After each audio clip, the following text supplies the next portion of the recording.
মৰমৰ ছাত্ৰ-ছাত্ৰীসকল, তোমালোক সকলোকে আমাৰ এই চেনেলটোলৈ পুনৰবাৰ স্বাগতম জনাইছোঁ। আজিৰ এই ভিডিঅ'টিত অসম জাতীয় বিদ্যালয়ৰ ৭ম শ্ৰেণীৰ সমাজ বিজ্ঞান কিতাপখনৰ ৪ নম্বৰ পাঠ মোগলৰ অধীনত ভাৰত আকবৰৰ পৰা ঔৰংগজেবলৈ এই পাঠটিৰ পাঠভিত্তিক যিখিনি প্ৰশ্ন আছিলে গোটেইখিনি উত্তৰ কৰি দিবলৈ চেষ্টা কৰিম। ভিডিঅ'টি শেষলৈকে চাই থাকিবা। নম্বৰ প্ৰশ্নটো আছিল একোটিকৈ বাক্যত উত্তৰ লিখা। ১ নম্বৰৰ কটো আছিলে যে কোন খ্ৰীষ্টাব্দত আকবৰে দিল্লীৰ সিংহাসন আৰোহণ কৰে? উত্তৰটো হৈছে ১৫৫৬ খ্ৰীষ্টাব্দত আকবৰে দিল্লীৰ সিংহাসনত আৰোহণ কৰে। খ নম্বৰ প্ৰশ্ন আকবৰৰ অভিভাৱকগৰাকীৰ নাম কি? আকবৰৰ অভিভাৱকগৰাকীৰ নাম হ'ল বৈৰাম খাঁ। গ নম্বৰ প্ৰশ্ন পানিপতৰ দ্বিতীয় যুদ্ধ কোন খ্ৰীষ্টাব্দত সংঘটিত হৈছিল? উত্তৰটো এনেধৰণে লিখিবা যে পানিপতৰ দ্বিতীয় যুদ্ধ ১৫৫৬ খ্ৰীষ্টাব্দত সংঘটিত হৈছিল।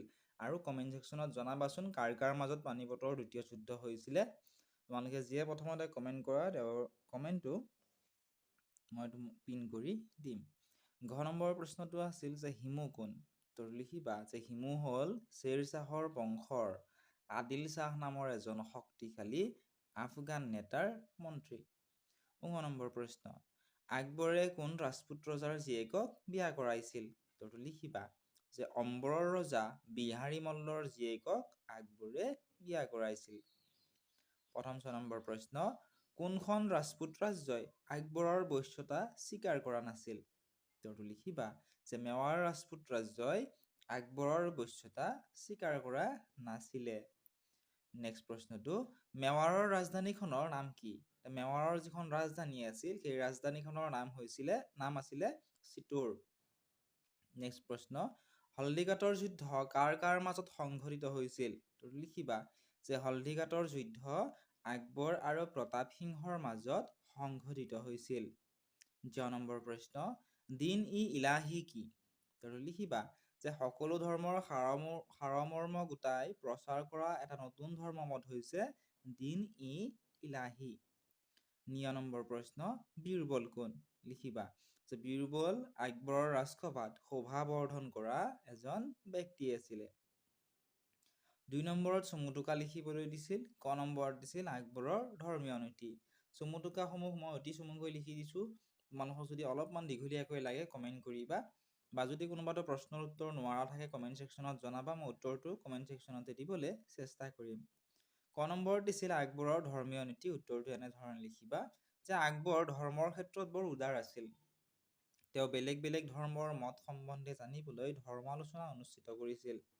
এই উদ্দেশ্য আগত ৰাখি ফতেহপুৰ চিক্ৰীত ইবাদতখানা নিৰ্মাণ কৰিছিল। ইয়ালৈ বিভিন্ন ধৰ্মৰ ধৰ্মগুৰুক নিমন্ত্ৰণ কৰিছিল। আকবৰে সকলো ধৰ্মৰ সাৰমৰ্ম গোটাই দিন-ই-ইলাহী নামে এটা নতুন ধৰ্মমতো প্ৰচাৰ কৰিছিল। খ নম্বৰত দিছিল আকবৰৰ ৰাজপুত নীতি। এনেধৰণে লিখিবা ৰাজপুতসকল আছিল সেই সময়ৰ ভাৰতবৰ্ষৰ শ্ৰেষ্ঠ সামৰিক জাতি। সেইবাবে আকবৰে ৰাজপুত শক্তিৰ সৈতে মিত্ৰতা স্থাপন কৰিবলৈ ইচ্ছা কৰিছিল। আকবৰে উপলব্ধি কৰিছিল যে মোগল সাম্ৰাজ্য সুদৃঢ় কৰিবলৈ ৰাজপুত শক্তিৰ সৈতে সৌহাৰ্দ্যপূৰ্ণ সম্পৰ্ক স্থাপন কৰিব লাগিব। সেয়ে তেওঁ অম্বৰৰ ৰজা বিহাৰী মল্লৰ জীয়েকক বিয়া কৰায়। যোধপুৰৰ ৰজাৰ ঘৰৰ জীয়াৰী এগৰাকীক পুতেক চেলিমলৈ বিয়া কৰালে। উপযুক্ত ৰাজপুতক তেওঁ ডাঙৰ বিষয় ভাবিছিল।